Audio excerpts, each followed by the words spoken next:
Welcome, welcome, welcome, gang.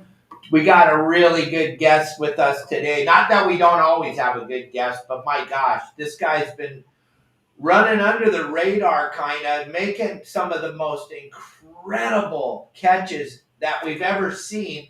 Michael Folks and I know who this guy is, but we're going to introduce him to you guys today. And this guy has been on the cutting edge of sport fishing in Southern California for a very long time. You featured him on your show a long time ago, Michael. Several times, man. It was a pleasure having him on. Good to see you again, Keith. You too, Michael. The best times of my life. Likewise. If you guys don't know who Keith is, we're going to introduce you to him today. We're going to show you some of the most unbelievable footage, and you guys can follow him right now on Facebook. He's got a YouTube channel. He doesn't post a lot of stuff because his stuff is so sought after. There's no reason for him to post this stuff because he's killing it out there catching these fish of a lifetime. And we're going to talk to him for an hour here, and we're going to discuss about all the things that Keith is doing. And he's really saving our fishery, gang. Even though he's making some incredible content, he's saving our fishery. This is one of the few people on the planet that actually is doing research, not just sitting in an office saying, oh, I'm doing research, I'm closing down the fishery. This guy is actually out there every single second he can be out there. Why don't you talk about him for a minute, Michael, and then we'll get going with Keith. Well, he's the most amazing shark fisherman I've ever been around in my life. And we worked together, 25, 30 years ago, Keith? And it was yes. I mean, I was fascinated watching you work with these fish. You're the shark whisperer. Right on. So how did you get started? These fish are fascinating, period. So what captivated you? What got you just sucked into this mako and great white fishery and threshers that we have here off Southern California in the Byte? Probably the thing that got me sucked in the most was the challenge of it and being able to find them. And there isn't a great group of people like there is with, let's say, the tuna fleet that you can follow and go up where the boats are at and look online and see what's going on.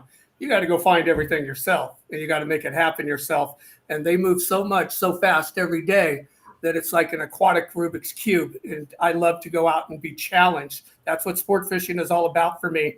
And then being able to give something back at the same time. So take the gifts that I've been given and that success that I've had and turn it into something positive and collect the data and help the researchers and the fisheries management. But besides that part of it, the absolute beauty and the incredible power of these fish just absolutely blows my mind. And I go out and meet new fish all the time, and they're like us. They all have different personalities. Then the challenge to get them to the side of the boat, put the tag on them, they could kill you and I can kill them. It's all the big balance on getting it done. And my last two trips, I had 75 great whites near Point Conception, and I caught a 15-footer and brought it boat side, 4 16-footers, 3 17-footers, and one that was 18 foot 6 inches. And I put tags on 4 of them. Unbelievable. Yeah. That is so cool. Yeah, and when you fight those fish, it's different every time. And they try different things, and I try different things, and it's a battle you wouldn't believe. And there's a lot about it that I won't go into, but it just is overwhelming. And when the fish comes to the boat, you know you're about to engage it, start catching it. It'll make your stomach turn and every nerve you have come out. And then I just go for it anyways. You're insane. I mean, I've watched you go down there and just your hands, you're holding them by the nose while you're getting the hooks out. It's crazy. I remember that time we were with Dave Streggy and we were doing a show, and I think it was mixed bag, and then we got that one and lifted it up. That was fun doing that. You're just insane, dude. I mean, I was scared. I was behind the camera 10 feet away and I was scared. The reason that I started tagging the big makos is because the federal government and top tagging of Pacific predators had tagged 105 makos, and there was only one that was really mature a female, and they needed that set, and they weren't able to get it. And I knew I could fill that. And working with Michael Domeyer, I was able to have the opportunity to tag those fish. And I've tagged a whole lot of them, and we have all the data now. And it's being written up, and it's going to be published. And I think we're doing that with Guy Harvey at the moment. But Right. the situation, Are you doing satellite tagging primarily for the research with Michael? yes, I'm putting on spot tags, and the spot tags are lasting up to 7 years on the white sharks, Jeez. and up to 2 years on the makos. We need a cell phone battery that works that good. Yeah, we do. So the deal is that when we did that swordfish show, I met Michael Domeyer, and because of that swordfish show we were doing together, and we were trying to tag the swordfish, then part of the show that we did with you was when I went out on the harpoon boat and I satellite tagged the first swordfish from a harpoon boat, and we had it on your show, looking for Elvis. Yep. And then from there, I started going out with the data that we obtained from that and doing the deep dropping because I had the data to work with. It took a lot of the mystery away. Then I told Pierre after that, when Michael was working with him, Domeyer, that you could do the deep dropping as an alternative gear to the gill nets and get rid of that destructive gear and help the fishery come back for the sharks, the swordfish, and the tuna and everything else. Whales too. So from there, we ended up going to Guadalupe, me and Michael Domeyer, and tagging the great whites. I provided a boat for that, so I got to go with him and do that. And then since 2012, when we did that, it's never stopped tagging the great whites and the makos with him. And we found a fishery here up off Point Conception. It's a new group. Off Guadalupe, there's a tribe. In San Francisco, there's a tribe. And we found a new tribe. And how you can tell it's a new tribe is because each one of those groups in San Francisco, at the Farallones and Guadalupe, have a different migration pattern. Now, the group that I found off Point Conception has a completely different migration pattern. And they have books in Guadalupe and up in the Farallones that are of the white sharks patterns, so they can tell them apart from each other and do a population study. So with that, in this area, I took all the pictures, and 99.9% of the sharks have never been seen before. And we had some 20-footer up there that we caught and lost at the transom. It spit the hook. But with that identification and the tracking on them is completely different than the other groups, so we know it's a new tribe. And I just tagged 4 more big sharks up there, and I'm just about to go back right now and try to get 2 more tags on. And I'm not tagging anything under 15 feet. We're just doing the mature females so we can see what their migration routes are and their preferred habitats. And if you put all that together, it offers a lot of great data and information for the scientific community, for the fisheries managers to make good, sound decisions. And that's the value of it. So Keith, when you say a troop, like the new troop that you just found off Point Conception, and with the information you're getting from the satellite tags, being able to watch their migratory patterns, is that troop interacting with the Guadalupe fish or the Farallon fish? Very few of the fish that we have there off Point Conception are going to Guadalupe. Okay. And we had one there when we did a show for National Geographic a few years ago called Counting Jaws on YouTube. Great show. And yeah, thank you. And we, I believe it was 70 or 80% increase in the population we found out for the new population study. And then we found, while we were filming that show, we had 40 different white sharks that we identified with their patterns, I believe over a 2.5 day period. And one of them was from Guadalupe. And a couple of our sharks have wandered up to San Francisco. We just lost your audio there, Keith. Yeah, I don't know what happened. Keith, can you hear us? Keith? Looks like his internet froze.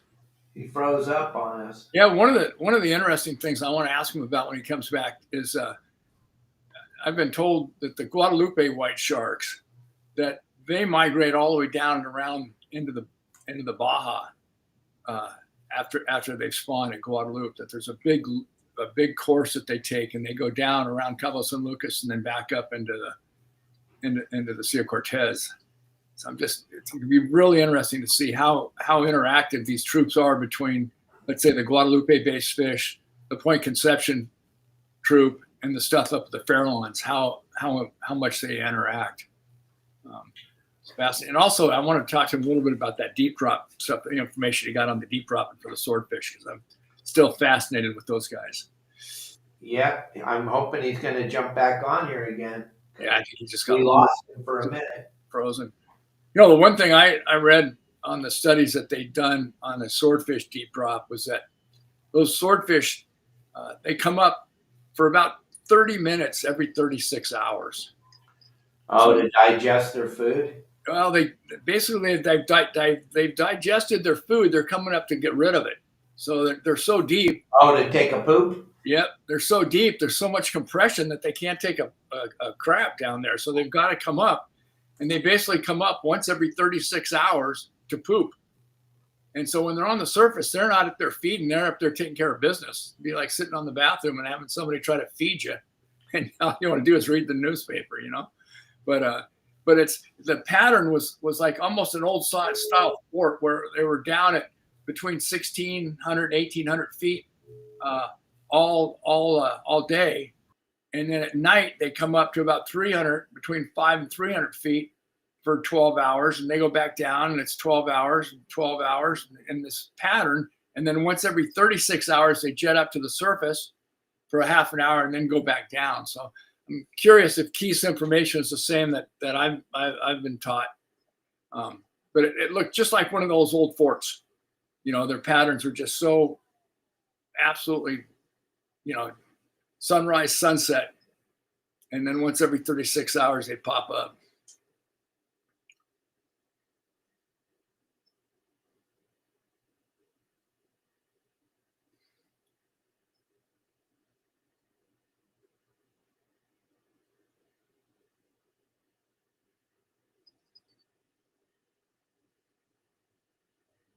Are we going to commercial break here?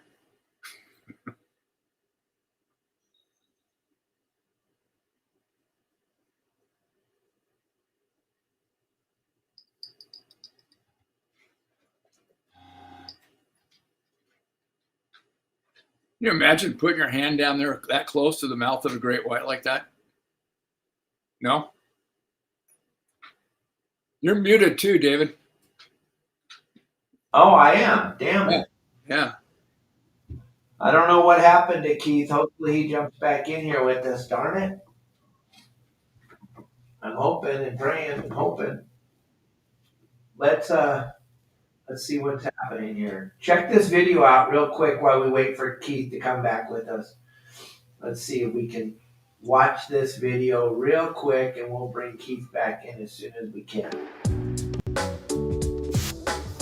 This is the Promar Ahi booth. Now, last night at the new product showcase, I looked at some of the lures, and the nicest lure that I saw on the shelf was the Ahi Ikara. So they have their new Ikara line of jigs. These things are absolutely incredible. I'm going to show you them up close, but we're going to talk to Dave here. Dave's going to run us through the new lures from Promar Ahi and tell us what the features are on the lures. So now you corrected me and said these were slow pitch jigs? Yeah, there's slow pitch jigging is the new thing in the fishing industry. Everybody's doing the slow pitch thing. They're making rods for it and everything. So we came out with the Ikara line of slow pitch jigs. And the way that the fish react to them is absolutely incredible. Like you were mentioning to me, you could tell that they went to everything right. The hooks are perfectly weighted. Every part of the lure is weighted so that it flutters when it falls, and it looks just like a wounded bait fish. And it causes an unbelievable reaction bite. As we go through the line, we have them from 15 grams all the way to 150 grams. Okay, so we're talking saltwater and freshwater. Oh yes, salt and fresh. I just did a seminar over at the Bass Tank, and every bass in there had the lure in his mouth at least 5 times. First off, I just got to say the quality and the detail on these things, you can visually walk by and see that these things are built different. I mean, the tiniest details on this, it looks like a real fish. 3D depth on the eyes. I mean, these things are unbelievable. Even the way the hooks are attached. They have like heat shrink sleeves over the tie-ons. I mean, everything was thought through on these lures that I can see from. You really have to fish with it to appreciate it. When you watch it flutter, It's incredible. Mhm. And I know you couldn't see it in the product showcase how it flutters, but you can only see what you can see, but you recognized it, which was a good deal. Yeah. I'm gonna have to try one of these in some of the invasives in South Florida. Now, if I'm fishing for bass, which ones would I go for here? It all depends on the depth of the water. Okay. If you're going to fish the shallower water, you see the smaller bait, the largemouth bass or the peacock bass or the smallmouth chasing the small bait. This is going to replicate that small bait inside there. Okay. So you're going to throw this on a spinning rod with maybe some 6 pound or 8 pound because you're trying to get a reaction bite on that fish when they're on the small bait. You can't fish it with very heavy line because then it won't do the flutter as it sinks. So it's going to have to be a lighter line. Okay. As you move up to the weight, then you can move up on your pound test. Now, how come they didn't put treble hooks on these? Treble hook's not going to allow this to flutter the way we want it to flutter. We've tried different treble hooks. So the smaller treble hook will allow it to flutter, but then you won't hook it. J hook, the way that it's weighted on here and the way that it's rigged, it's ready to go right out of the package, but you're also going to hook the fish when he eats it. Well, straight Dave, up and down. They look beautiful. I appreciate And the if you lesson check out gave me that here. QR I appreciate code it. right under Mike's chin, Michael's got it right under his chin there. Right now, Promar's giving a 20% off instead of 15, 20% Black Friday sales going on for the next 2 weeks. You can jump on there and you can save 20% on everything on the website, even the Akara jigs, 20% and 35% off of all apparel. So go to Promar and check it out. I just talked to Keith on the phone. He's having a problem with his internet. I don't know. He's going to do his very best to jump back in here and give us an update on what's going on and talk to us more. Hopefully this interview goes on later today, but right now we're just waiting for Keith to get back on. So it's up to you and me, Michael, to keep the show going. You think we got something to talk about? I don't know. I think we can come up with some BS to talk about. You know, the one thing that's interesting about the Southern California Byte, which is basically from Point Conception south, is that the currents come down the California coast and all the way up from Alaska. They come straight down the coast until they hit Point Conception, and it continues to go straight toward Guadalupe. And that Byte on the inside, the eastern side of the Point Conception point there, all becomes sort of a nursery. And we've got fish for, thresher sharks, great whites. There we go. There you go. Keith? Hey, I had 2 Wi-Fis and neither one of them would connect with a laptop. Well, And I got back on my cell phone with a Wi-Fi and it seems to be working here, but it crashed me on the other. Sorry about that. yeah, you look good. You're back. You're back, and it's a perfectly framed shot too. You ought to see it. That's great. How big is that mako behind you? 1,323.5 pounds. 1,300. And 1,323.5 pounds.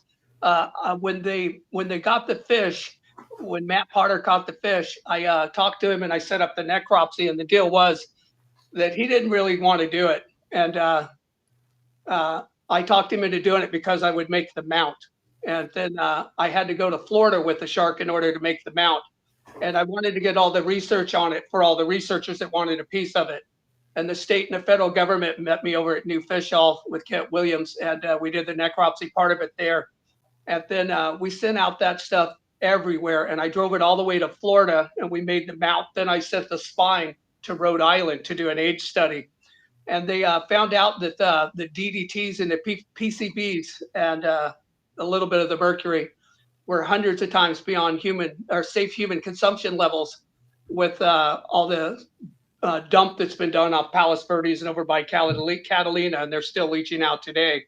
And these things are far beyond safe consumption levels. So that was part of the things they learned from it. And also we were able to finally prove that if you go to San Miguel Island, there's a researcher there, and his name is Jeff Harris. And we did a show with him not too long ago on Shark Week. And he was telling the other researchers in Southern California that there's another shark here that's killing these seals because it's a completely different bite pattern. And he said that up to 14 survivors per day of sea lions and seals are making it back to that island. And he said one of them has like a clean flap, and that's a great white. And the other one looks like Freddy Krueger hit it and ripped it, and that's a mako. Mako, But right? they all thought that it was just the teeth skipping off. But we knew from all the ones that had been landed that they were only full of one thing, the adult females, and that was marine mammals. So we were able to take that fish and then pull the sea lion out of it. It was 200-pound female, and match up the bite marks from that shark's teeth to that sea lion's body, and definitively prove that the minnows were killing the sea lions, so the other researchers would accept it. And the thing is that half of the 40 per day in season that were coming back, just the survivors, the ones that made it back to the island, half were attacked by whites and half were attacked by makos. Unbelievable. So you actually extracted a 200-pound sea lion out of the guts of this female behind you. That's right. And there's 2 videos on YouTube, and it's Mako Shark's Last Meal Part 1 and Part 2. And it breaks all that down and shows every bit of it. Unbelievable. And you're able to match the bite marks. That's right. Then to definitively prove. And the thing is that if you look at the Mako sharks, everybody thinks they just eat tuna and marlin and swordfish and stuff like that. But if you look at the tracking that we have from all the ones that I tagged on the app, Expedition White Shark, you can clearly see they're going over the same exact areas where all the rookeries are at and where all the sea lions hang out. And they're not anywhere near where the tuna are at. And they're staying on top of where all the marine mammals are at, and they're following their tracking patterns. And that's their primary diet. Once they hit 9 feet, the females, I haven't seen any males with the marks on their face that the white sharks and the Mako sharks have, where they've torn them up, where they're fighting back defensive wounds when they're killing marine mammals. I don't think the males have the girth to go after them, and they're just primarily fish eaters. But the females have all those marks all over them, and they're primarily going after those. And my best guess, and it's just a guess, I don't have the information, is that they might have, we don't know if they've always been eating marine mammals here, the large females, because they don't seem to do it primarily as their main diet in other fisheries around the world. And I think that one reason they might have switched to that is when they protected the marine mammals and they overpopulated so much. And then with all the gill nets and longlines used to be here, they wiped out the fishery and hammered it pretty hard, which is making a comeback now, that it allowed or it caused the sharks to go to what was most abundant. And they saw what the white sharks were doing, which they share the fishery with here. And then they just started killing the marine mammals. And that has just put them on steroids. But there's a few things that people don't understand about these big sharks. At most places around the world, they top out at 12 feet. Then you see the outliers like this one behind me that was 1323.5, which just blows away the world record. Now, there's a few things to take into consideration with that. This animal, if you took away the 200-pound sea lion in it, and you took away the 100 pounds of water that they took out of it, that they weighed, then you have a 1,000-pound Mako, 12 foot. So that's about what they get at. So when they're full of those animals, that it just sends their weight off the charts. But most of them around the world are still 12 foot, 1,000 pounds, 1,200 pounds, depending on how full their content of their stomach is. But the sea lions and seals from feeding here their whole life are full of toxins. And the older the Makos get primarily, then they just become way too toxic to eat. That's shocking. Yeah. Swing that camera around and show that other animal. That thing is very impressive. This is, I think it's a 12:21 or something like that. It's the world record. Whoops, hello. I got the wrong camera. 1 second. Sorry. My apologies. Okay, so I can't see if I'm showing you right here, but that's the world record there. And then that's another 10-footer there. Nice bluefin there. And you've got swordfish up here. Elvis. There's the state record jaws right there. Paul Anthony McPhee's artwork there. Got a sea lion down here. More jaws over here. Now I didn't collect any of this stuff. It was all given to me as gifts. People wanted me to have it because they thought it was most appropriately with me because I do so much work with them. Should be. Hey Keith, while you were off camera there for a minute, we were talking about the migratory patterns of these species of the Guadalupe fish versus the Point Conception fish versus the Fairline fish. Are they?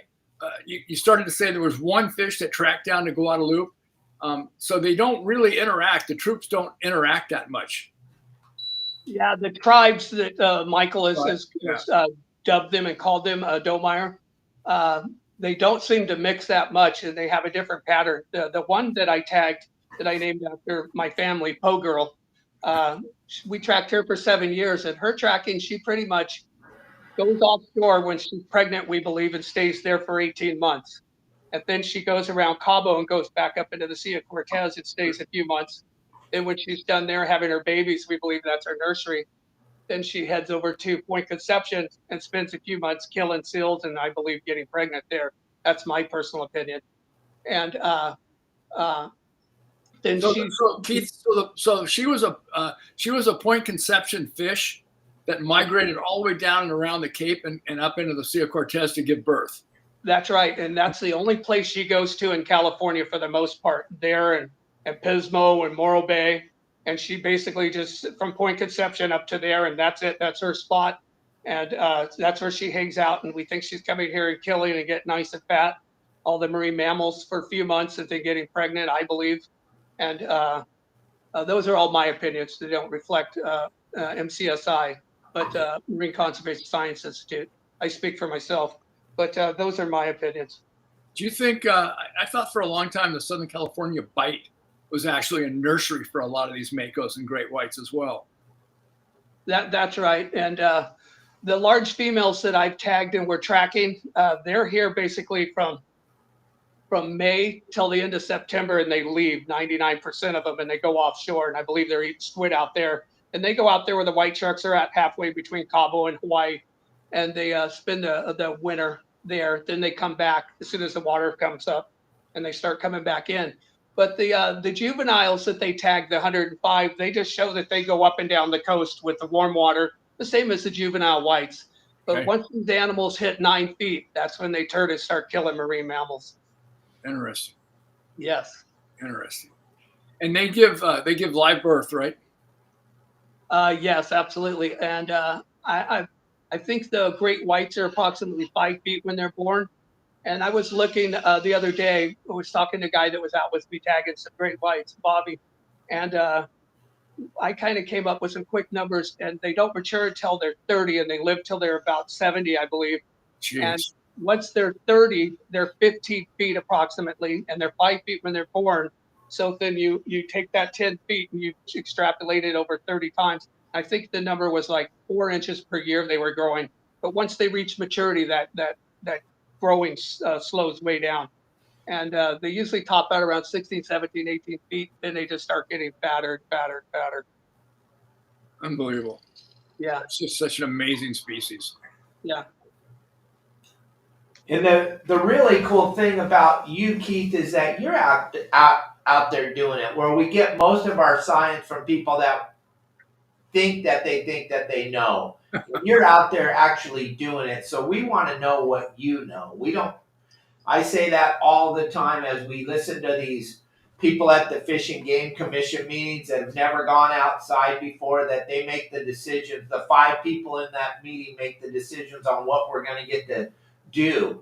And you're out there actually seeing this and feeling it and touching it and doing it on a daily basis. So I put a lot of credit on you and what you've been able to pull off over the last 30 years. It's pretty incredible. Hats off, Keith. Well, thank you, you guys. And the thing is, the last time I was working with Michael Folks here is I was an advisor for the Billfish Foundation, Recreational Fishing Alliance, and United Anglers. And I realized that I kept running into the same wall, that they didn't have enough data to make sound management plans. And whenever I try to talk to them about stuff, they would always say the same thing, but we don't have enough data. So then I decided to go from there and get the data and fill the loopholes that were missing. And I knew that I could make a difference and do those things. And it was incredibly hard to learn how to catch these sharks and run them down and bring them to boat side while I'm underway. And they're weighing up to 5,000 pounds, and subdue them and attach the satellite tags to them physically by hand, and then release them and let them go and not get killed and not hurt them. And you were doing most of this by yourself, right? Yes, and that's the way I learned forever, because most people don't want to go out. And if you go out and you go in calm seas, so you won't get a good drift on it. The better drift you have, the more success, the longer chum line you'll have. And the longer your chum line is, the more potential you have for bringing your fish in. And I like to go out in adverse conditions, but not over 20 miles an hour because it gets too rough to tag the fish. If the boat hits the fish, you get sideways with it in the swell, it'll hurt them, piss them off, and then they'll start fighting. And I go out and try to bring them in that way. But the thing is, when you're fighting these fish, I like to equate it like breaking a horse. I like to get them to work with me. I let them do their crazy stuff and try to escape. And I just keep trying to coax them in and coax them in and coax them in and acclimate them and get them to work with me so they don't hurt themselves and they don't hurt me. So I had one mako. I had tagged a 16-foot, 3-inch great white in Catalina Canyon right behind Two Harbors, or Cat Harbor. And then the next weekend I went there and I had a 12-foot mako there, and I named her Cinderella. And I named that great white Conception after the dive boat that went down, because it was that weekend that I tagged it when that sad tragedy happened. And I caught that big mako, and I had been feeding her by hand for an hour before I caught her. And after my job is to be minimally invasive. And after I caught her and let her go, she came right back to me and continued eating out of my hand. So when you say feeding them by hand, you're literally feeding these fish by hand. Like feeding your dog a steak. Unbelievable. Yeah. And you're alone out here by yourself. A lot of the time, yes. It's like Pete Cross. The reason I'm alone is because I forgot I lost my place, was because I go out in adverse conditions and I stay for 3 to 5 days and sometimes up to 15 days at a time. And nobody wants to go do that in a small boat with very few amenities, but I love it. Insane. No place I'm happier. It's like Pete said, you're going to die one of these days. Well, I like to say that, you can say crazy or brave. And I like to say I'm brave and I'm not crazy. And I'll tell you about some of my safety equipment since we lost Mikey here last week. Recently, yeah. And what I do is that when I'm alone, if I'm going to work with a fish, I have a kill switch on my boat. And I always have a camera on my forehead. And my head is I push that button or I fall in the water. Oh, shit, we lost your audio, Keith. It immediately sets off both engines. We can barely hear you. It has a PBL on it, so I can push the button and notify the Coast Guard Damn it. who I am and where I am. So I'm not playing around. Most of that thinking, I always keep a knife on my side. That way I can cut myself free if I get tangled up. Shit, Keith, we're not hearing you. We're not hearing you, Keith. All right, I'm lost sound here. Hang on a second. There you go. Come back. Can you hear me now? Yep. Can you Loud and clear. hear me now? So you're just starting to talk about your safety harness. Now he froze. There he is.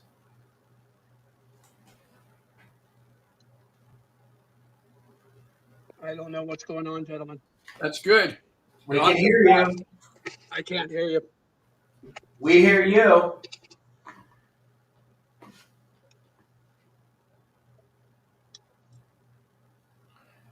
We can hear you.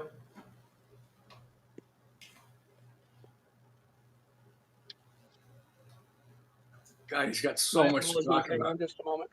Okay. Well, listen, I don't have I can't hear any guy. Wait 1 second. Okay. See if you can figure this out for me.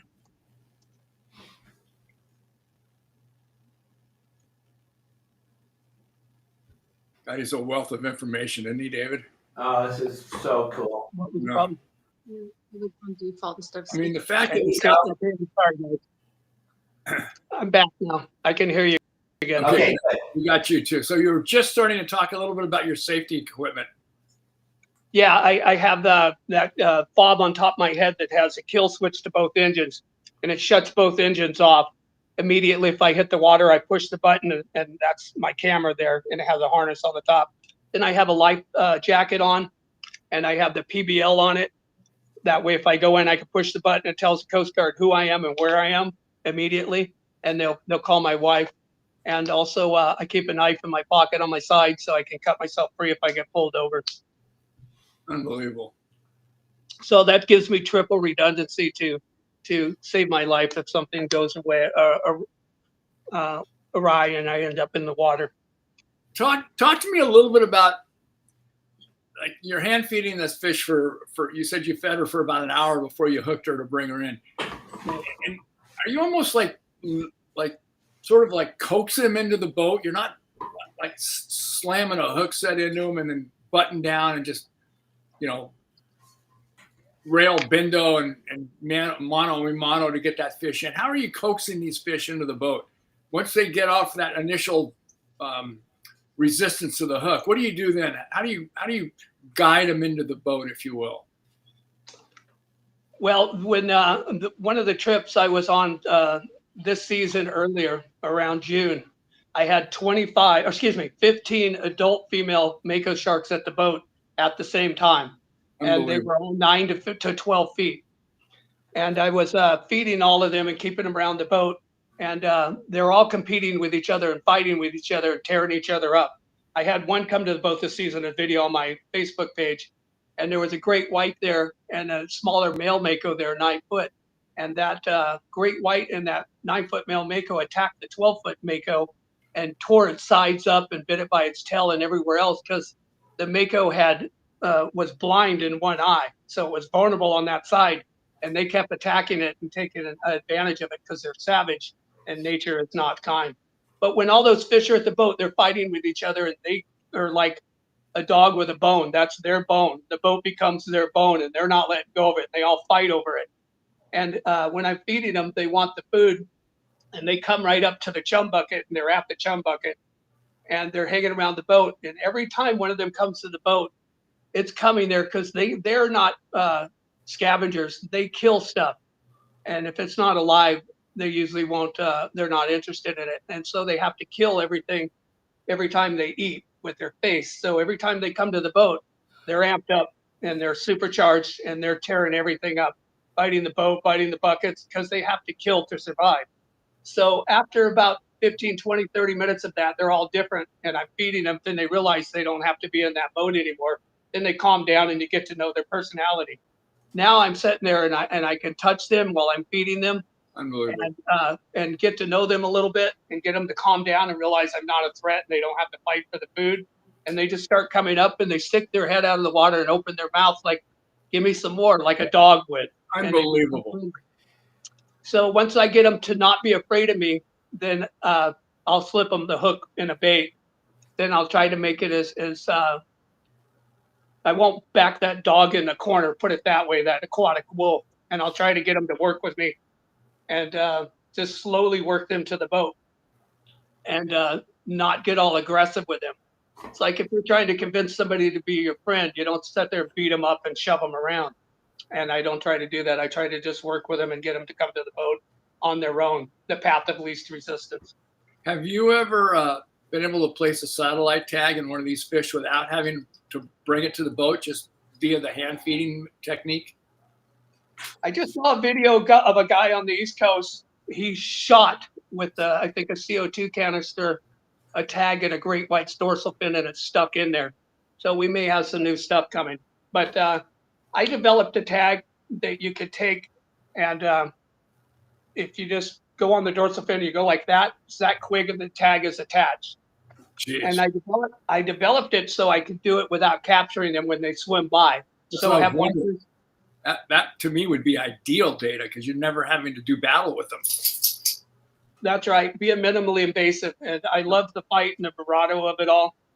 But the situation is that my job is to be minimally invasive, and I take that very seriously. Absolutely. So, I mean, I love to cowboy it up just as much as the next guy. But the deal is that I made that thing, and I was going to have somebody feed it a bait. And while they was baiting it, I could reach over and pop it on its dorsal fin.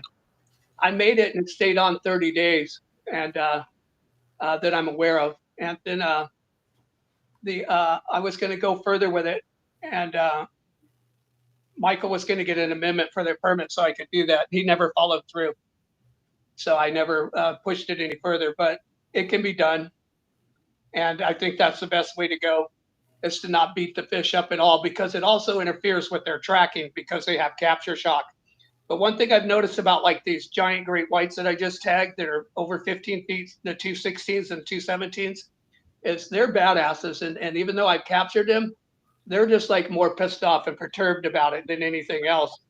And they're not afraid, because most of the sharks that are smaller than that, they'll run away hundreds of miles and not come back for a few days or a few weeks. And then they'll come back to the area that I tagged them in. But these big ones stay right there where I tagged them and they don't leave. They're not bothered by it. No fear. Yeah. Yeah. And Now- when I have them at the boats and they get ready to go, they'll take a shot at me occasionally. Keith, just for sake of all the people that are listening, you have to have a special permit to even fish for these white sharks. And I think you need, because a lot of people are getting excited. Oh, Keith takes very good care of this animal like we talked about here. But you guys got to understand, you got to be permitted up. You have to be, this is all controlled by the government, the federal government. These animals are very protected. So why don't you go into that for a little bit and explain to that? Because people are going to go out here now, they listen to us, and they're going to go try to catch one. And that's pretty lame. Well, the thing is that the animals are protected since 1994, and no one's allowed to go out and chum for them, target them, look for them in any way, fashion, shape, or form. And I work under Michael Domeyer's permit. And without that permit, you can't do any of that stuff. And with the permit, I'm allowed to go out and do what I do. And I'm under a microscope and everything I do everywhere I go. And it's all electronic based. And so they could have observers come out. So there's no way you could go do this legally without that. And I have a stack of permits that big, and we have to do all kinds of notifications, and we have permits on top of permits on top of permits. So it's not an easy thing to do, and they don't let just anybody do it. And you need to have a lot of experience. And it's been a long, gradual process of me learning for 30 years, where I was just doing conventional tags for the state. Then they lost their funding. Then I started a program with 100 volunteers here, local sport fishermen. And then I started working with Scripps Institute. And most of those guys that were getting their doctorate that I was helping with my fishing success now are professors at university and run Peer Institute of Oceanography and all kinds of other stuff. So it was nice to get to work with them and to work with Michael Domeyer. And if you don't have the skills and the background and bring that to the table, then you're never going to be able to do this. And for people that want to get into it, the best thing that you can do is to be of great service and catch big fish, and work with somebody that needs your help that you can provide a service to as a fisherman. And the relation between science and a fisherman, I am a fisherman, I'm not a scientist, the relationship between them is a great combination, because together we make an incredible team and we have great success, and we're doing important things for the future and the management of this fishery. You cannot manage something that you don't know anything about. That's the truth. It's management through science as opposed to politics. That's right. Yeah, and I think what you're doing is absolutely phenomenal. I know what you're doing is absolutely phenomenal for the whole industry. And something that you talked about a little while ago that I think is so important, and it kind of caught me off guard because nobody talks about it, and it's kind of taboo, is all the chemical dumping that went on in the 50s off of Point Furman. That, when you touched on that for a second, gang, this is something you got to listen to, because, my God, these sharks are living with these chemicals in their body that makes it so you can't even eat them. You can't even process the food. And this is just one animal. All the thresher sharks and all the little makos and everybody have this thing going on in their body. Can you talk about that a little bit more? Because you touched on it, you breezed over it, but I think we need to talk about it more. Well, before they knew what they were doing and how bad the chemicals were, that they took all that out there and dumped it, and they didn't think there was going to be a problem with it. And apparently it is a big problem, and they found out that it's causing a lot of harm. And I'm not a professional of it, and I don't know much about it, other than that it is there. And if you look online about the barrels that have been dumped off there, you can read all about it. I think the film's called Out of Sight. There you go. And Documentary called Out of Sight, and it's all about the 55-gallon barrels of just toxic poison that are just thousands of barrels were dumped off LA, and they're just sitting out there. And now all those barrels are rotting. It's been 70 years, and they're all starting to rot. And I think they're talking about cleaning it up, but how are you going to clean that up down there? Yeah, we're going to pick up a rusty barrel, and it's just insane what they've got to deal with. You're not gonna clean it up. It is what it is, but I think we need to make more people aware of what the hell happened out there, and we never do anything like that to our ocean ever again, because it's so sad. Like, well, you were saying, Keith, too, that they're finding these levels of poison that are in the great whites and makos are so extremely high because the big guys are feeding off the sea lions, and those guys are all feeding off the smaller fish toxic, from the poison. It's a horrible chain of events. Yeah, I tell people that, in my opinion, from my experience of doing a lot of thinking about it, if these animals have such a low reproduction rate, the makos, for example, that's why I don't tell many people much about it, and how I do what I do is because they're not protected, and I don't want them to go killing them.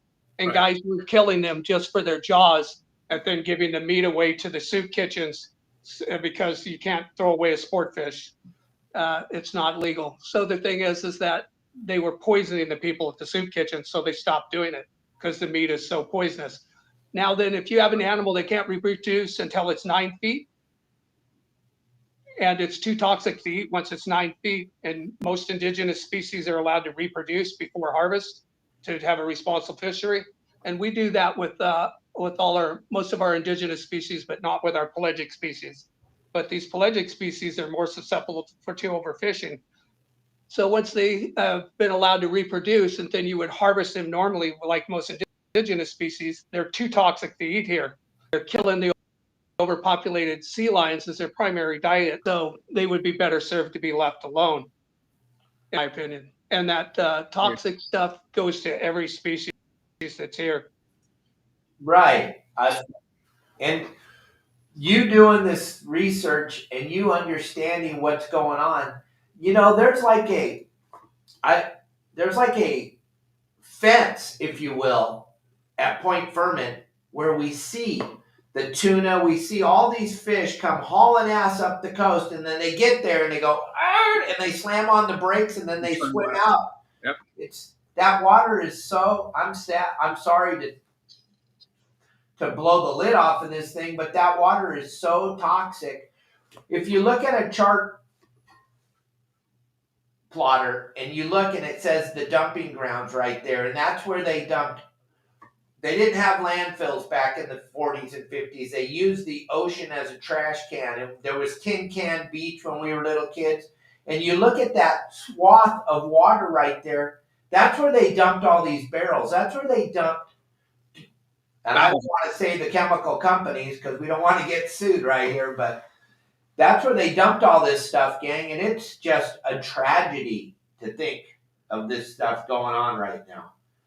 And it's gut-wrenching. I don't want to get you in trouble by making you talk about it either, Keith. But it's bad. Well, it's just becoming aware of the problem. I think is the first step in solving it. Absolutely.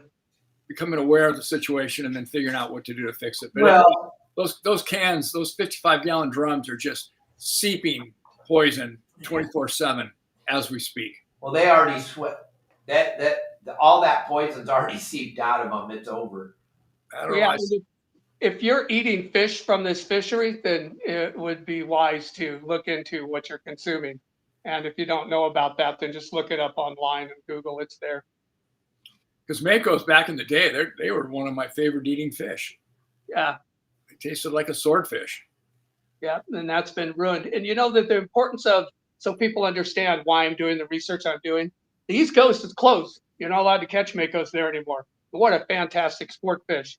I just took a buddy from the East Coast, my buddy Kurt Coleman, and we went in Santa Monica Bay, and we had 50 makos in one day, and we were fly fishing them. So he wanted to do that, and we had a blast doing it. And if you look at that sport fishery here that we have and we enjoy, and you look at the East Coast and it's shut down, it's because it wasn't managed properly, and that's the importance of managing this fishery properly here. How do you And feel? this is also a nursery in all life stages of makos too, and the great whites. How do you feel that the stocks of the mako in Southern California are right now, besides being toxic?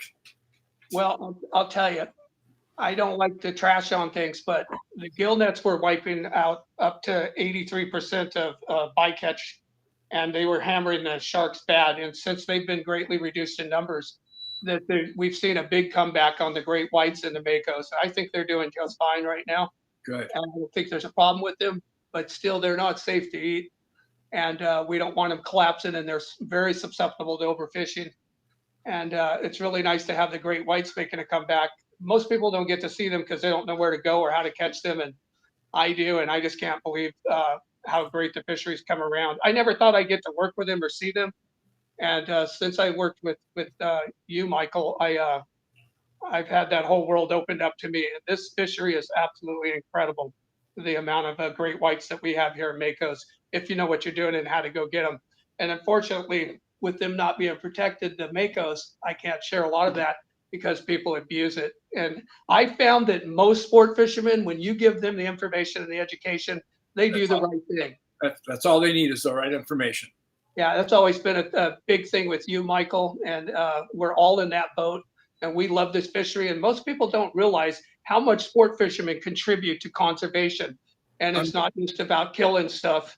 It's about giving back to the fishery and making sure it's sustainable. Yeah, we have since day one. One of my best days I can ever remember was fishing the threshers with you inside of the breakwater there off the Queen Mary. Yep, that was fantastic. I know. You said, "Hey, let's go catch threshers," and I went, "What?" And he goes, "Yeah, we'll go catch them in the bay here." I couldn't believe it. While the Hall Show was going on. Yeah, while the Fred Hall Show was going on, we're out catching makos with the Fred Hall Show right behind in the background. At that time, I did a living mako and a living thresher record, light tackle IGFA, just to prove it could be done. We brought them in and weighed them and released them alive. Wow. Yeah. That's all right there in Long Beach. That's so cool. Yeah, good stuff. Yeah, your compassion and your compassion and your passion for these animals, Keith, it's inspiring, sir. I just got to tell you, you've done so many great things with your life, so quietly and so below the radar. You know, you're not out there podcasting about this or that, and look at me. It's just you're doing the job quietly by yourself, alone on a small boat and in rough seas. It's just inspiring, man. Well, thank you, Michael. I like attention as much as anybody else. I'm human, but I try to make that secondary, and I've always tried to put the fish out front. Yep. We've said that from day one. It's the fish are the stars of the show. That's right. All we are is observers. That's right. And I kind of talked about it a little bit when we started the show. Is if you don't know Keith, it's because he doesn't want you to, because he is doing stuff that we can only dream about getting. But you know what you said that I think is super important is the gill net coming out of the water. We saw this white shark make a massive comeback at Dana Point. That's my harbor. I love Dana Point. My dad been there since it opened, and he was off the San Quentin Pier before that. But we saw the white sharks come back like 10 years ago, where we could run white shark watching trips on our boats at Dana Wharf Sportfishing, and we had those fish on the inside of Capo Beach down to the San Clemente Pier in mass numbers, and people were like, what's going on? And I said, the gill nets. You took the gill nets out of the water. These are the babies that never got to make it before that we're seeing all over the coastline. What do you think? Am I right? Yeah. In 1994, they pushed the gill nets out of state waters 3 miles, and that protected the juvenile threshers and the juvenile great whites, because they're in there feeding on bait fish and flatfish near shore, and that made a huge difference. And there used to be 350 of them in the long lines, to my understanding, in Southern California. Now it's down to just a few of them. Yeah, that AB 132 got those inshore gill nets out. Yeah. Hey, Keith, real quick, when I was growing up, the blue sharks, there were literally millions of blue sharks in Southern California. I don't think I've seen a blue shark in years. You have any idea what happened to those guys? When I started fishing sharks here in 93, 94, I had to wade through 30 or 40 blue sharks to get to one mako. Yep. And it was unbelievable how many there was. And it's my understanding that the gill nets just wiped them out. That's what I thought. Yep. There was a time when I was running charters, I would guarantee, money back guarantee, if we could go out and I'd catch you a blue shark any day of the year, 365 days a year, no matter what the conditions were, the blue sharks were that abundant. And now they're non-existent. Yep. When I heard a lot of stories of guys that used to go when we were kids from the mainland to Catalina, and they would always like count how many blue shark fins they could count. And they would count literally hundreds of them. Dave Brackman would talk about that. Yeah, hundreds of them. They were very passive fish too. They're not aggressive. Yep. No, we shark fished. I mean, that was our blue sharks were thick. You have to go through, like he said, 20 of them or 30 of them to get a Get mako. one mako. Because he couldn't get into the bait bucket to try to. He'd be fighting his way through the bait bucket, but he'd come in there lightning speed. You'd go, oh, there's a mako. Oh, cool. Well, the blues would just take off. And that was in the 70s when I was a little kid fishing them on my skiff at Dana Point. But the ocean has a tendency, well, besides this chemical, has a tendency to fix itself if we let it. Leave it alone. Yep. A friend of mine, Barry Anderson, caught a 740-pound mako, and it had 5 blue sharks in it, and all of them were decapitated. They were 3 to 5 feet that it had eaten. And we were out at Osborne Bank another time, and I had 7, 8, 9 foot blue sharks at the boat. And I brought one to the boat we had caught, and I was trying to release it. And the other blue sharks took a bite out of its head first and then completely devoured it.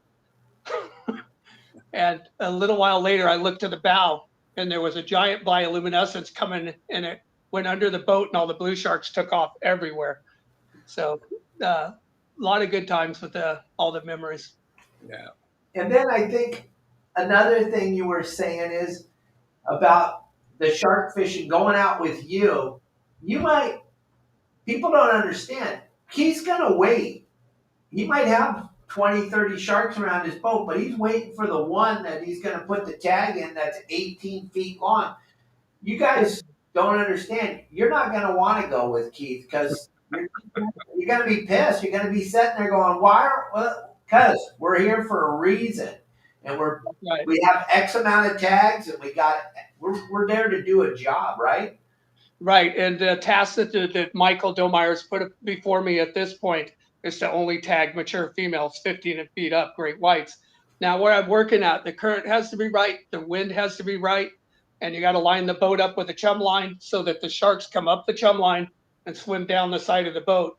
And I have the guy who's fishing with me, Bobby, stand at the transom and tell me exactly when that tail is dead flush with the transom, and I'm standing on the engine cover looking towards the bow, and I've marked it off there where 15 feet is, and I'm looking straight down to see if its head matches up, because I don't want to catch any little sharks under 15 feet. And once I see that, then I have to keep the bait away from the smaller sharks and only bait that shark. And usually some little one will come flying in like you're halibut fishing and take that bait away, the little males. And I've got to keep the bait away from it. And the thing is that you can only catch so many, and the others catch on to what's going on and they leave the area. So you've got to be very careful about what you do when you catch them and get the right one and not waste your time in your gear, because they break everything. And you get it online and they do tag it. Hey, Keith, I apologize, but I got to run. I got a 2:00 conference or 1:00 conference call with the distributor on this new series. So I'm going to have to jump off this in a minute here, but I just want to say thank you so much for not only everything you've done and everything you're continuing to do for all the species in Southern California and around the world, but for being a friend for so many years. It's truly a pleasure to be able to call you a friend. You've been a great inspiration in my life and very impactful. Thank you. Well, thanks, David. I'll see you guys later, and keep talking, man. All right. Keep Bye, working. Michael. Bye, David. Thank you again, you guys. Thanks for tuning in. See you next week. Absolutely, buddy. See you next Tuesday. Okay. Yeah, Keith, it was like you won the lottery, right? Back in the day when Michael brought you on his show, huh? Absolutely. I worked hard for that. I remember, man, I was just like, oh my God, Michael Folks is going to make a show with us? No way. Yeah, because Michael he's always been, in my opinion, the best of the best shows in the world. And as far as sport fishing goes, big game, because he's the pinnacle and he always has been and always will be. And the situation is that in the times that I've sat down and talked with him, he said, you know, if I did a show like Bill Dancer, all those other guys about bass, I'd have a lot bigger audience and make a lot more money. He said, but my passion is big game. And that's my passion. And I just loved working with him and being able to have that platform to share it with the world, and always respected his passion and the doors that he opened for me. And something that he taught me, and I'm sure he taught you the same thing, was it's not about us, it's about the fish. It's about the fish. And when you watch other shows, it's all about them. You see them the whole time. You very rarely see the fish. But when Michael inside sport fishing, it was about the fish. And now his new series, The History of Sport Fishing, is so cool. I just want to talk about the passion that you have just for a minute, because I've told you 1 hour and we're going over, and you know you got to scrub chum off your boat and stuff. So how you got into fishing, if we could just touch on that for just a second, because it's so important that you were so young and you got into this thing and you have this passion, and you're like me. It's like you haven't been fishing before. You get out there and it's like your first fish. You're like, and it's still 50 years later, it's your first fish. When I was 4 years old, I was living in Westminster, and I had 5 brothers, 4 brothers to me, 5. And my dad came in the room. He told me to be quiet. Come here, boy. And he took me out, and we went to Seal Beach, and I got to go fishing my first time behind Sam's from shore, and caught a bunch of croaker, got a whole big string of them, and I still have that picture. And that was one of the greatest experiences of my life. Absolutely. And it touches your heart right now, right? You've got it. Emotional. I admit it. Yep. And that passion has never left me at all. And I went to Texas from the time I was 10 to 13. And I'd have guys come to the lake, and they would have their bass boats, their live minnows, and everything you could think of. And I would outfish the hell out of them with my 2x4 and straight. And the way I did that was using the insects around the lake that I would catch and put them on line, fly line them, put them on top of the water. But everywhere I went, I've always tried to be the best that I could be about it. And I learned about, I entered the California Department of Fishing Games shark tagging program at the advice of Fred Archer. He said, join that tagging program when he had Pacific Blue Water. And I said, oh, okay. And I met Dave Brackman, and they're, yeah, get in that program, tag them sharks you're catching. I said, okay. And then I won the year-long trophy that they had there, and I won it every year. It was available from APCO and IDFA and all that. And then I got to go to a awards banquet and at the Ritz-Carlton in Newport Beach. And Milt Shedd was there from AFCO, Fred Hall from Fred Hall, and Russ Iser from Iserline was there. And they all took the time to come up to me and pass along that passion and say, what you're doing with the conservation is very important. I want you to make that what you do with your career in sport fishing. And I always have. Yeah, when you hear from those guys, oh my gosh, yeah. And you can see it and feel it in your face and in your speech pattern right now. It is very touching to see that, because you have the same problem that those of us that have been doing it our whole lives for a living. And people go, why do you get so excited? Because it's just in our soul, right? That's right. And I went out and I learned how to catch big makos. And at that time, you got the best thing we had was a 1 hour photo. And you get your camera and you go back and you get your film developed. You look at your pictures and go, oh, they're all garbage, and throw them away. So I had to, I caught my first big mako. It was 500 pounds and it was off the 172 off the west end. And when I caught that thing, I brought it to leader. And at that time, the only fame you got was for killing a fish and hanging it up. And I didn't want to do that because I was going down the conservation road that the guys had inspired me to go down, and all the leaders in our industry. So I was trying to stay true to that. And I brought that fish to the boat, and I had to make a decision if I was going to kill it and hang it up and get all the fame, or if I was going to try to take a picture and let it go and do what was right. Well, I released that fish, and I said a prayer, dropped a few tears, let it go, and I chose my path. I've never looked back. Nice. That is so incredible. And gang, when you're sitting here listening to Keith, you're listening to a guy who's done the deal. He's walked the walk, and you're not doing this for the fame. You're doing this for the fish. That's right. I made it about the fish. It wasn't about me. And that was the decision I made when I said that prayer, was this is a path I'm going to take. And I'm not wavering. And it's so incredible that we have guys, and we don't have very many of them, but we have guys like you that are out there doing this stuff so that the research can be real and the science can be real.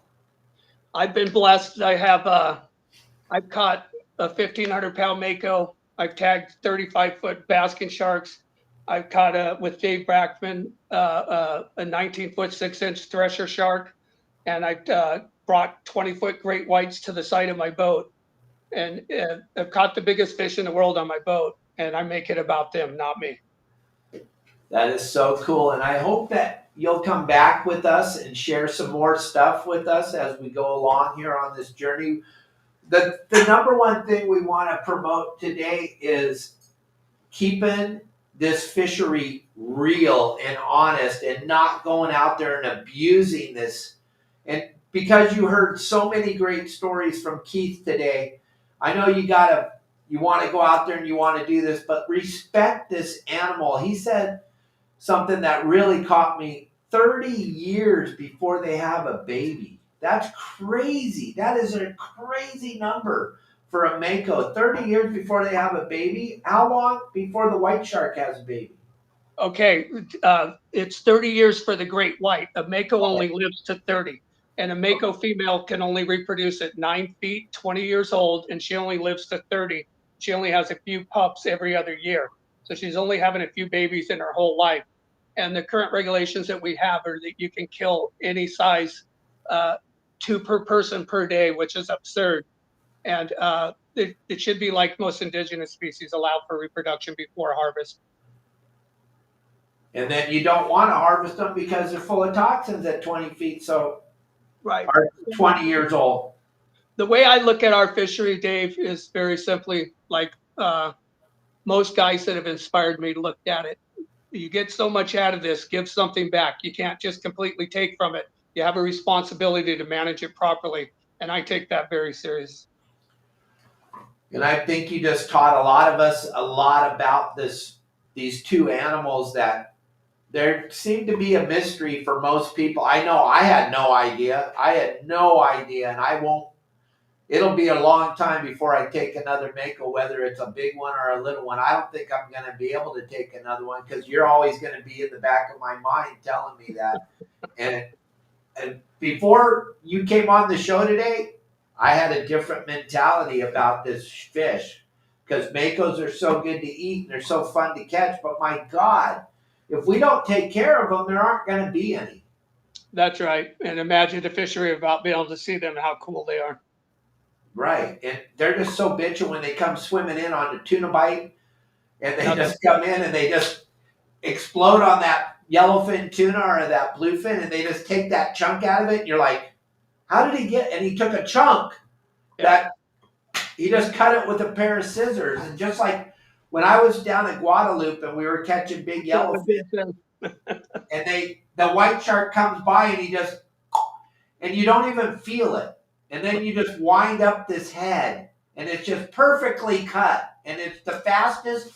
They just turn their side and just bite it, and you're just like, wow, that is incredible. I've had them at the side of the boat at leader while tagging them, and I've touched their teeth. And I tell you, it was horrifying because the great white's teeth, the serrated edge, felt to me, even though I didn't get cut by it, 10 times sharper than a razor blade. It has to be, because the way they bite through a tuna, they bite through a 100-pound tuna like a pair of scissors through paper. It's incredible. The last thing I want to talk about real quick is when you're hooked up to a white shark, and nobody else is going to be able to tell me this because no one else is going to hook up to a white shark. If you're hooked up to a white shark, they're going to do everything in their power to get away. Or are they going to attack the boat? What's the deal with a white shark? When I first, everyone's different. When they first, they're all different, but primarily when they first take the bait, they go absolutely ballistic, and it's shocking to see an animal that weighs several tons take off and skip across the top of the water, throwing water everywhere like a hurricane, and could be on top of the water like a marlin, and just ripping the rope through my hands with the welding gloves to where they're burning, and I only get like 3 bites out of a set of gloves because they tear them up. And then the power that they have is absolutely unbelievable, and how much they can pull and how strong they can pull and how long they can pull. But they're a lot like heavyweight fighters. They gas early, and then they're more willing to work with you. But the Makos, it's almost impossible to shut them off. I had a fight on rod and reel one time with that 1,500-pounder. It was 8.5 hours. It was unbelievable. And halfway through the fight in the middle of the night, I hooked her at 1 a.m. She stopped fighting and she came to the boat, and she stuck her head out of the water and looked around while the boat's moving still. And when she saw me, she went with her jaws. And then she turned and went away and started fighting again. She told me, if I get a chance, I'm taking you out, buddy. Oh my God. It's a smart fish. So Nicholas Pratt has a good question, and that's what we're going to end it on. If you do decide to go fish for a mako, but you want to catch it, but you want to let it go, what would you suggest would be the best way to go about this? And I know everything you've talked about is totally different, but if they got a chance to catch one, but they want to let it go, what would you suggest? Cut the wire, leave it in the shark's mouth? What are you going to do? Well, there's a lot of different things you can do, and well, there's a lot of different sizes, and it all depends on the size and the kind of tackle you're using. I'll just give you one example.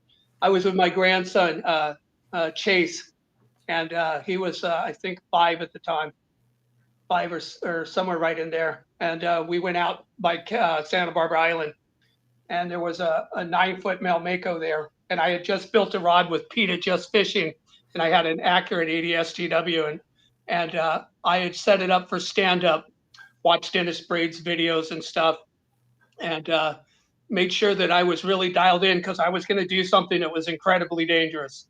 I did stand up with 100 pounds of drag. I locked that 80 wide down to max, and I let that thing take the bait, and I fought it. Seeker made me a 130 unlimited, and I had to take at the top of the bit butt on all my other rods and put another blank up inside the mandrel hole because they were all folding from all the pressure.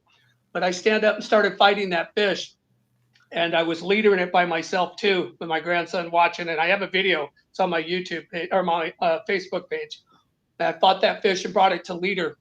And at one point, it was going to take off. At leader, it ripped out of my hands and started going crazy. And are you still with me? Yeah, I just put that picture up of your Facebook page. Okay, so the situation is that fish took off, and I had already said in my mind, because I didn't back the drag off, and I didn't want to back the drag off. I wanted to use that rod for all it was worth, and I wanted to see if that fish could stand me up with all that drag pressure when it took off. That was my plan. I like to challenges. So when it took off and it pulled out of my hand with leader, I jumped up and I landed flat on my back on the deck and I grabbed the rod, seeing if it could pull me up. It didn't pull me up. It was pulling the drag. But I stood back up. Then I finally brought it to leader again after that, and I wanted to release it, and that's what this all gets to, and it's a wire leader cable, and it was a 9/0 hook. I just wrapped the cleat, and it just pulls the hook straight and leaves. Wow. Oh my God. There used to be a Burn Saltwater Outfitter release stick that I used all the time, but I don't know that that's available anymore. So don't leave the wire in the shark. No, I don't. I don't leave the hooks in them. There you go. There you go. Hopefully that answered that, Nick. And we're gonna let Keith get back to doing what he does. He's got to get his boat cleaned. You're going back out tagging again, right? Yeah, I got everything ready. I just everything that I had on the last trip got destroyed and ruined and thrown away. Thousands of dollars. Because these animals, when they're that big, it's just incredible. I won't go into all the details, but I've just restocked everything and rebuilt everything and got everything ready to go again. And I'm just watching the weather for a window, and I'm going to go hit it again. Try to get 2 more 15+ foot great whites on this season if the weather will allow me to. You make one mistake up there, and it'll be your last. Yeah, exactly. That point conception's unforgiving. That's for damn sure. Yes, sir. Yeah. Well, Keith, thank you very much for spending some time with us. Michael really appreciates it. I know he had to get going, but I really appreciate it. I learned a ton today, and I'm going to have a real hard time killing another shark. I'm really going to have a hard time. And I never had a hard time killing a fish my whole life, but it's going to be hard to kill another shark. Okay. Much love, my brother. Thank you very much. Thank you very much. Have a good day. All right, everybody. Tonight we're going live. We're fishing lobsters in Long Beach Harbor with Justin Bottrell. You guys can watch us around 6 o'clock tonight. We're going to be live in Long Beach Harbor. We've been averaging about 70,000 people a night watching this live hoop netting in Long Beach Harbor. So don't miss out. Hit the like button, the subscribe button on YouTube so you don't miss this. Hit the notification button too, because as you just saw, Keith, what a phenomenal human being. What a great show today. You don't want to miss our great shows. I mean, this is our almost 900th show. Think about that. 900 shows? Yeah, 900 with some of the most phenomenal guests. And boy, I learned a ton today from Keith. That's for damn sure. I can't wait to bring him back on the show and talk more about these unbelievable animals that live right off our coastline here. Thank you again, Keith, very much. Don't miss the show tonight, gang. Live fishing in Long Beach Harbor for lobsters with Justin Bottrell. He's one of the best in the business, if not the best. He's going to be fishing lobsters inside the harbor in Long Beach. If anybody's been paying attention, it's going bananas. It's crawling really, really good. If you haven't seen it, go look at John Bretz's page on Facebook. He shows a phenomenal amount of big, giant lobsters they caught 2 nights ago in Long Beach Harbor. It's really going off. So check that out. Check out all the cool things. Don't forget to check out the history of sport fishing, Michael Folks' new docuseries, the 12-part docuseries, the history of sport fishing, and all the other great things that are going on in the Your Saltwater Guide world. I want to thank you all for tuning in today, watching the show, always being there to support me. I really appreciate all of you. I'll be on here tomorrow with another great show. We're bringing in Mauricio again. He's going to be talking Dana Wharf sport fishing. He's going to be talking lobster fishing and all the other great things that Dana Wharf sport fishing has going on. So you can tune in tomorrow at 12 o'clock, but you don't want to miss tonight's show. The live hoop netting is really fun. I know nobody wants to watch Kneel Down Sports anymore, so tune in tonight. Watch the show. We'll be live here on Facebook, Instagram, YouTube, Spotify, Apple, Megaphone, Threads, X. And we're always going to be there to entertain you guys. Great. Everybody, thank you very much. And I'll see you tonight at around 6 o'clock, maybe a little earlier. It gets dark at like 3 in the afternoon now. So we have to find out what time Justin wants to pull, but I'll be on there with the gang.